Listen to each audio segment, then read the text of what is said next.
Sir, റഷ്യയുടെ beurre വെസ്നിക് മിസൈലിന്റെ അവസാന ഘട്ട പരീക്ഷണം പൂർത്തിയായി എന്ന് പറഞ്ഞാൽ ഏതാണ്ട് 14,000 കിലോമീറ്റർ റേഞ്ച് പരിധിയുള്ള ഈ മിസൈൽ ഇതൊരു ക്രൂയിസ് മിസൈൽ ആണെന്നുള്ളതാണ് ഏറ്റവും വലിയ പ്രത്യേകത. സാർ, എങ്ങനെ ഇതിനെ വിലയിരുത്തുക?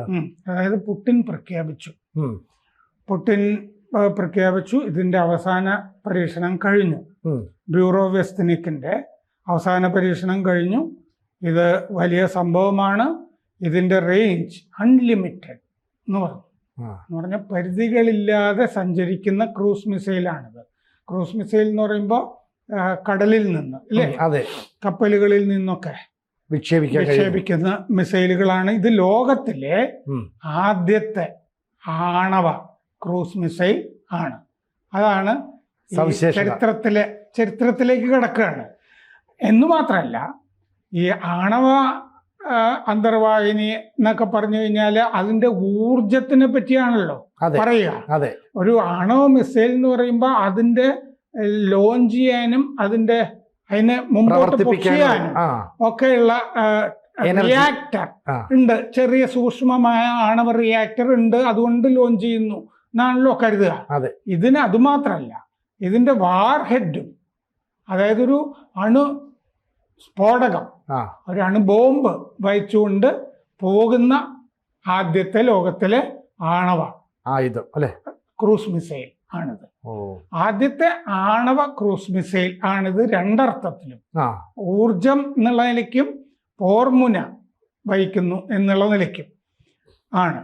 അപ്പോൾ ഒക്ടോബർ 21 ഈ അവസാനത്തെ പരീക്ഷണം എന്ന് പുടിൻ വെളിവാക്കി. പട്ടാള മേധാവി വലേറി ജെറാസിമോവ് പറഞ്ഞു 14,000 കിലോമീറ്റർ റേഞ്ചാണ്. 15 മണിക്കൂർ ഇത് യാത്ര ചെയ്യുന്നു. ഈ 14,000 കിലോമീറ്റർ 15 മണിക്കൂർ. ഇതല്ല ഇതിൻ്റെ പരമാവധി റേഞ്ച്, ഇതിലും കൂടും എന്നും പട്ടാള മേധാവി ജെറാസിമോവ് പറഞ്ഞിട്ടുണ്ട്. എത്ര ദൂരെയും ഈ എത്ര ഗംഭീരമായിട്ട് അടച്ചു സൂക്ഷിച്ച ലക്ഷ്യത്തിനെയും എത്ര ദൂരം പോയിട്ടും തകർത്ത് കളയാൻ ഇതിന് ശേഷിയുണ്ട് എന്ന് പറഞ്ഞു. പിന്നെ വെട്ടിച്ച് കടക്കാൻ പറ്റും, എങ്ങനെയും സഞ്ചരിക്കാം, വെട്ടിച്ച് കടക്കാം. 2018 ഇങ്ങനെ ഒരു സംഗതി വികസിപ്പിക്കുന്നതായിട്ട് പുടിൻ പറഞ്ഞിരുന്നു. അപ്പൊ 7 കൊല്ലം എടുത്തിട്ടുണ്ട് പൂർത്തിയാകാനായിട്ട്. 9M730 ബുറെ വെസ്നിക് എന്നാണ് ഇതിന്റെ പേര്, പൂർണ്ണ നാമം. ആണവ പ്രൊപ്പൽഷൻ, അതാണ് പ്രൊപ്പൽഷൻ നമ്മൾ പറഞ്ഞില്ലേ, ഇത് കൊണ്ടുപോകാൻ. പിന്നെ വാർ ഹെഡ്, ഇത് രണ്ടും ഇതിന് ഉണ്ട്. ആണവ ആന്റി മിസൈൽ ഡിഫൻസസിനെ കടന്നു കയറും. അതായത് മിസൈലുകളെ നശിപ്പിക്കാനുള്ള എല്ലാ പ്രതിരോധ സംവിധാനങ്ങളെയും കടന്നു കയറും. ഇൻവിൻസിബിൾ എന്ന് പറഞ്ഞാൽ അജയ്യമാണിത് എന്ന് പറഞ്ഞു. American air force national air and space intel centre NASIC, ഇത് അജയ്യമാണെന്ന് റഷ്യ മാത്രമല്ല പറയുന്നത്. അമേരിക്കയുടെ air force national air and space intelligence centre NASIC അവരുടെ റിപ്പോർട്ടിൽ പറഞ്ഞിട്ടുണ്ട്, ഭൂഖണ്ഡാന്തര ശേഷിയുള്ള അസാധാരണ ആയുധമാണ് ഇത് എന്ന് പറഞ്ഞിട്ടുണ്ട്. ഇൻസ്റ്റിറ്റ്യൂട്ട് ഫോർ സ്ട്രാറ്റജിക് സ്റ്റഡീസ് പറഞ്ഞിട്ടുണ്ട് 10,000 മുതൽ 20,000 കിലോമീറ്റർ വരെ ഇതിന് റേഞ്ച് കിട്ടും. റഷ്യയിൽ നിന്ന് അമേരിക്കയിൽ എവിടെയും ആക്രമിക്കാൻ കഴിയും. അതാണ് അമേരിക്കയുടെ കയ്യിൽ ഇങ്ങനൊരു സംഗതി ഇല്ലതാണ്. അപ്പോൾ ICBM ഇന്റർകോണ്ടിനെന്റൽ ബാലിസ്റ്റിക് മിസൈൽ സാധാരണഗതിയിൽ ഉള്ളതിൽ നിന്നുള്ള വ്യത്യാസം പറയണമല്ലോ. സാധാരണഗതിയിൽ അത് പ്രവചിക്കാവുന്ന യാത്രയാണ് ഇന്റർകോണ്ടിനെന്റൽ ബാലിസ്റ്റിക് മിസൈലുകൾ. വിട്ടു കഴിഞ്ഞാൽ ഇങ്ങനെ എന്ന് പറഞ്ഞാൽ ഇങ്ങനെ പോവും എന്നുള്ളതേ ഉള്ളൂ. ഇത് മിക്കവാറും യാത്രാപഥത്തിൽ 500-100 മീറ്റർ ഓൾട്ടിറ്റ്യൂഡിലാണ് സഞ്ചരിക്കുക. ഈ ബുറെ വെസ്നിക് അതിന് ഈ വെട്ടിച്ച് കടക്കാനായിട്ട് പലപ്പോഴും ഇത് യാത്രാപഥം മാറിക്കൊണ്ടിരിക്കും. ICBM യാത്രാപഥം മാറുന്നില്ലല്ലോ. ഇല്ല. അപ്പോ വിട്ടു കഴിഞ്ഞാൽ നേരെ ഒറ്റ പാതയിലൂടെ പോകുന്നതാണ്. ഇതും വെട്ടിച്ചിങ്ങനെ മാറാൻ കഴിയും. അതാണ് ഇതിന്റെ വ്യത്യാസം. ഈ അവർക്ക് KH-102 എന്ന് പറഞ്ഞൊരു മിസൈലുണ്ട്, ക്രൂസ് മിസൈൽ. അത് 4500 കിലോമീറ്റർ ആണ് അതിൻ്റെ റേഞ്ച്. റഷ്യക്ക് ഇപ്പോൾ ഉള്ള ക്രൂസ് മിസൈലിൻ്റെ ഏറ്റവും വലിയ റേഞ്ച് 4500 കിലോമീറ്റർ ആണ്. ആ സ്ഥാനത്താണ് 14,000 കിലോമീറ്റർ മിനിമം കിട്ടുന്ന റേഞ്ച് ഉള്ളത് വരുന്നത്. അപ്പോൾ ഇതിൻ്റെ കൺവെൻഷനൽ ഈ ലോഞ്ച് ചെയ്യുമ്പോൾ സാധാരണ എഞ്ചിനായിരിക്കും ഇതിൻ്റെ കൺവെൻഷണൽ എഞ്ചിൻ, സാധാരണ എഞ്ചിൻ.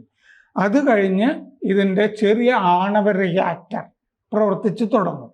പിന്നെ ആണവ പ്രൊപ്പൽഷൻ, ആണവ റിയാക്ടർ വഴിയാണ് അതിൻ്റെ എനർജിയിലാണ് ഇത് മുമ്പോട്ട് പോകുന്നത്. 2019 ഓഗസ്റ്റിൽ ഇതിൻ്റെ പരീക്ഷണ ഘട്ടത്തിൽ പല അപകടങ്ങളും ഉണ്ടായിട്ടുണ്ട്. 2019 ഓഗസ്റ്റിൽ നെനോക്സ സ്ഫോടനം 7 ശാസ്ത്രജ്ഞന്മാർ കൊല്ലപ്പെട്ടു, റഷ്യൻ ശാസ്ത്രജ്ഞന്മാർ കൊല്ലപ്പെട്ടു. അത് സെറവിൻസ്കില് വികിരണം, ഇതിൽ നിന്നുള്ള വികിരണം ബാധിച്ചു ഒരു ഗ്രാമത്തിൽ എന്നും റിപ്പോർട്ടുകളിൽ പറയുന്നുണ്ട്. 2019 ഓഗസ്റ്റ് 8 ആ സംഭവം. റോക്കറ്റ് എൻജിൻ ബ്ലാസ്റ്റ് എന്നാണ് അന്ന് റഷ്യ അതിനെ വിശേഷിപ്പിച്ചത്. 2021, 2022, 2023 ഇതിൻ്റെ വിക്ഷേപണങ്ങൾ ഉണ്ടായിരുന്നു. ഇപ്പോൾ അവസാനം മിസൈൽ കയ്യിലായി. അതായത് ലോകത്തിലെ ആദ്യത്തെ ആണവ ക്രൂസ് മിസൈൽ റഷ്യയുടെ കയ്യിൽ വന്നു. വേണമെങ്കിൽ ഒരു കപ്പലിൽ നിന്ന് ഒരു ആണവാക്രമണം നടത്താം. അതെ, റഷ്യൻ തീരത്ത് തന്നെ ഉള്ള കപ്പലിൽ നിന്ന് അമേരിക്കയിലേക്ക് ആക്രമണം നടത്താം എന്നുള്ള അവസ്ഥയിൽ വന്നു. ഇതിന്റെ സൈസ് വളരെ വലുതാണ്, 12 മീറ്റർ നീളമുണ്ടല്ലേ ഇതിന്റെ നീളം. സബ്സോണിക് ആണ്.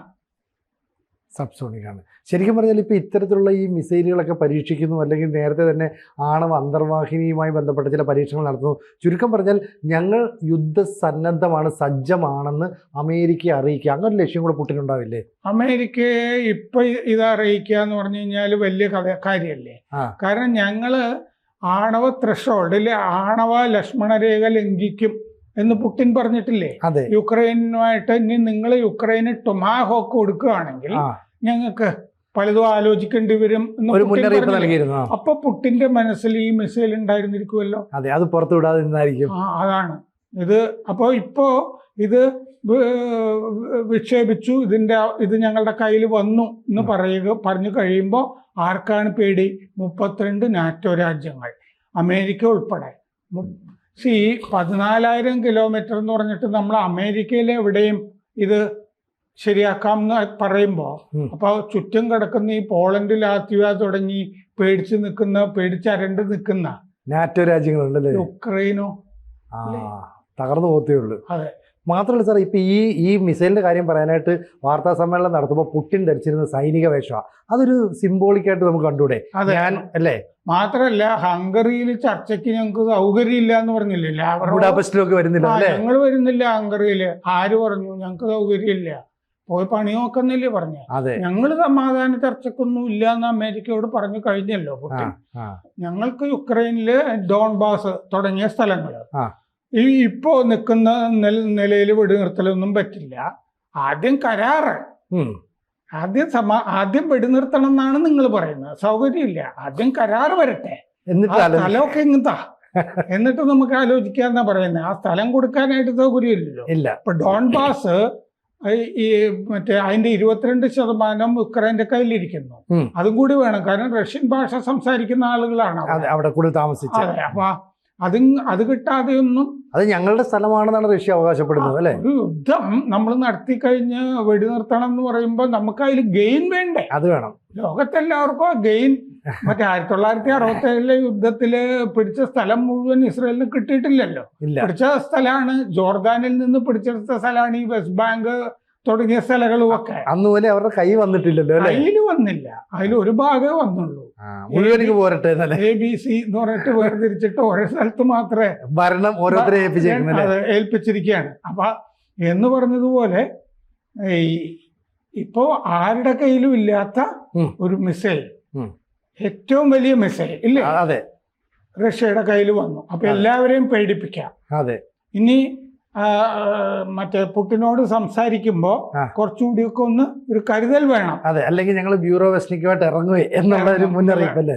ട്രംപിനും ഒക്കെ ഒരു പേടിയായി. 2 മണിക്കൂറൊക്കെ കഴിഞ്ഞവണ ഫോണിൽ സംസാരിച്ചില്ലേ പുടിൻ, പക്ഷെ വിട്ടുകൊടുത്തില്ല. സംഭാഷണം നന്നായിരുന്നു, പക്ഷെ രക്ഷയില്ലായിരുന്നു. നല്ല സംഭാഷണമൊക്കെ ആയിരുന്നു.